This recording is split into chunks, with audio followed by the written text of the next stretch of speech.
Welcome to today's explainer. I'm so excited you're here because we are literally stepping into the boots of an ancient military commander today. We're diving deep into the timeless wisdom of Sun Tzu's The Art of War. But, we're not just looking at this as some dry history lesson. No way. We're breaking this down as a pure masterclass in grand strategy, brutal logistics, and human psychology. We're going to see exactly how a master general preps for a campaign, moves their forces, and just completely outthinks the opponent at every single turn. So let's get into it.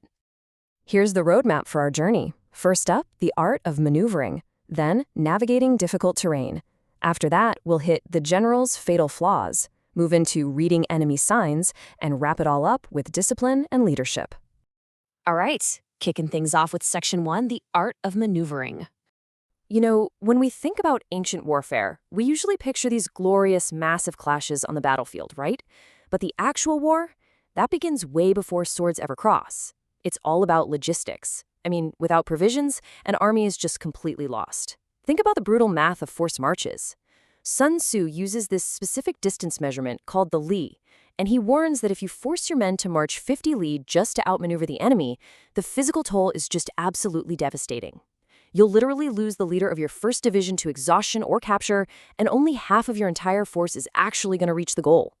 It's this stark reminder that pushing too hard for a quick tactical advantage can sometimes destroy the very team you're trying to lead.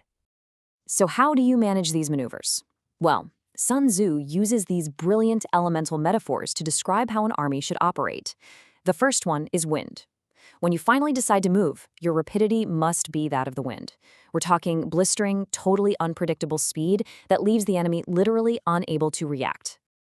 But speed alone, that's just chaotic. So he pairs it with this, the compactness of the forest.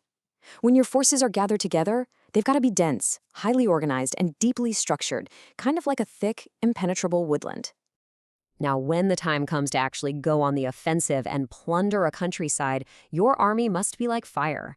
It's a perfect illustration of the aggressive, consuming, and totally devastating nature of a spreading attack. And finally, in total contrast to fire, we have the mountain. In defense, you've got to possess immovability like a mountain. Absolute stoicism. The thing is, a truly brilliant general doesn't just pick one. They have to embody all four of these elements effortlessly, shifting from wind to mountain at a moment's notice. And all of this physical exertion, it bleeds directly into human psychology.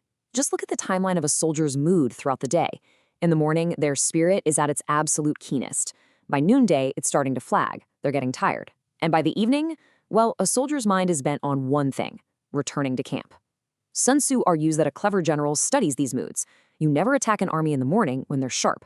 Actually, scratch that. You wait and strike when they're sluggish and just want to go home. It's really all about timing your moves to align perfectly with human nature. Which brings us right to Section 2, navigating difficult terrain.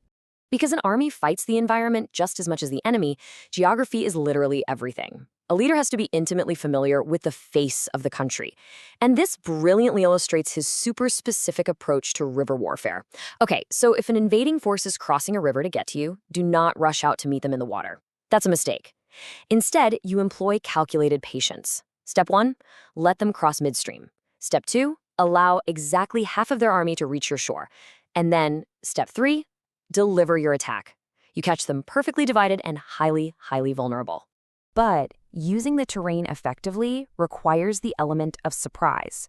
I absolutely love this quote from the text. Let your plans be dark and impenetrable as night, and when you move, fall like a thunderbolt. You practice dissimulation. Basically, you keep your true intentions entirely hidden in darkness right up until that explosive, decisive moment of action. All right, let's shift our focus inward for a second with Section 3, the general's fatal flaws. So, understanding terrain and troops is pretty much useless if the mind of the leader is broken. A wise leader has to constantly blend considerations of advantage and disadvantage, but most importantly, they have to navigate the 5 besetting sins of a general. First, recklessness, which leads directly to destruction. Second is cowardice, which leads straight to capture. Third, a hasty temper, meaning you can be easily provoked by cheap insults.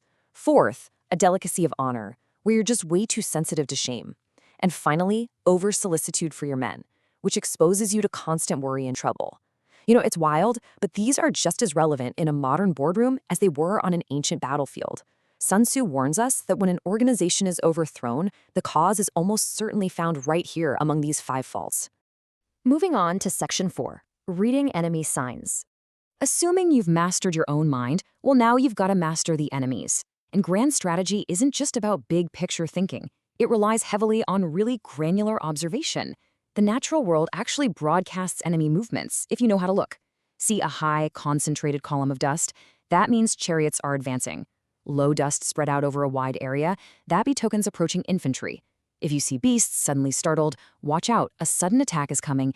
And if birds are just gathering calmly on a spot, you know that area is safely unoccupied. It's like a giant puzzle. But beyond nature, you really have to decode the paradoxes of human deception. Like, how do you know what the enemy general is actually doing? Sun Tzu points out this fascinating tell. If the enemy sends envoys with humble words, but you notice they're secretly increasing their preparations, they're actually getting ready to advance. On the flip side, if they're using violent language and driving forward like they're going to attack, it's a bluff. They're actually preparing to retreat. You also need to be on the lookout for signs of internal rot in the enemy camp, specifically disaffection. What does that look like? Well, it's men whispering together in small knots or speaking in these subdued tones. It points to a complete breakdown in rank-and-file morale. Furthermore, if you see the enemy handing out way too many rewards, it means they are at the absolute end of their resources. And if they're using excessive punishments, that betrays a condition of dire distress. But guys, here's the most terrifying sign to watch out for. When an army starts feeding its horses with grain, killing its own cattle for food, and the men don't even bother hanging their cooking pots over the campfires, showing they literally have no intention of returning to their tents, you have got to be careful. They are desperate, and they are absolutely determined to fight to the death. And finally, we reach our conclusion in Section 5, discipline and leadership. We've spent a lot of time looking at the enemy, but how do you manage your own forces? Sun Tzu gives us this formula that requires a really delicate balance. He calls it a certain road to victory. Here it is. Soldiers must be treated with humanity in the first instance. They have to become deeply attached to you as a leader.